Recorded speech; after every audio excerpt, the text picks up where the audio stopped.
बैतरणी नदी में बन्या जो दशरथपुर ब्लॉक विभिन्न पंचायत रे पानी घेर से ओड्रा पक्षर बर्तमान उद्धार कार्य चली जो मैंने जलबंदी अवस्था रही जो गाँ लोक अणा शुक्ला स्थान को आप देखूँ ओड्रा टीम बर्तमान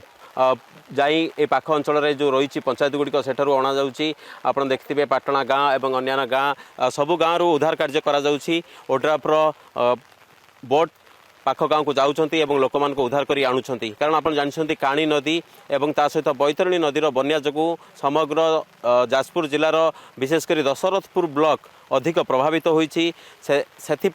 प्रशासन पक्षर बोट व्यवस्था करा लोक मान शुक्ला स्थान को अणाଯିवाई सबू गाँ रास्त पानी चली गाँ दांडे पानी चली चाष जमी नष्ट होती गृहपालित पशु पानी घेरे एभली समस्या भितर रोच आम आलोचना करवा आपंकर ये ओड्राफ टीम और स्थानीय पंचायतवासी मिसिकी बर्तमान उद्धार कार्य काली संध्या 8टा सुधा आम 120 भली लोक उद्धार करूँ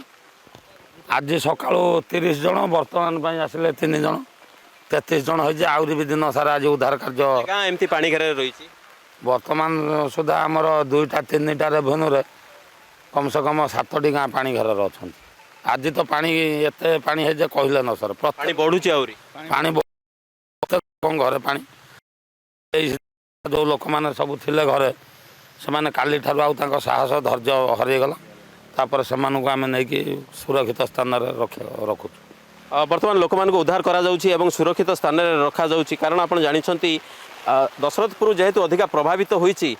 गाँ गाँव में पानी पशिची घरे पानी पशिची चाष जमी नष्ट होती लोकंर दुर्दशा बढ़ी कारण वर्षा सहित ए बन्या पानी लोकंर दुर्दशा बढ़ाई चाष जमी पानी तो घरे पानी से प्रशासन पक्षर शुक्ला खाद्य एवं रंधा खाद्य दि जाऊँगी आगामी दिन में जेहेतु वर्षा जारी रही है एवं भी देखो आप वर्षा सका आरंभ हो जाए तो वर्षा हेले तलमुंडे वर्षा अधिका हेले ऊपर मुंडे जब वर्षा अधिका हम ताले तलमुंडे जल निष्कासन होगा अधिक समय लगुच से पाखापाखि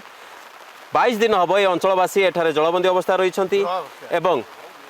बैतरणी काणी नदीर बन्या जल ये अंचलवासी को अनेक दुर्दशा देछि। दशरथपुर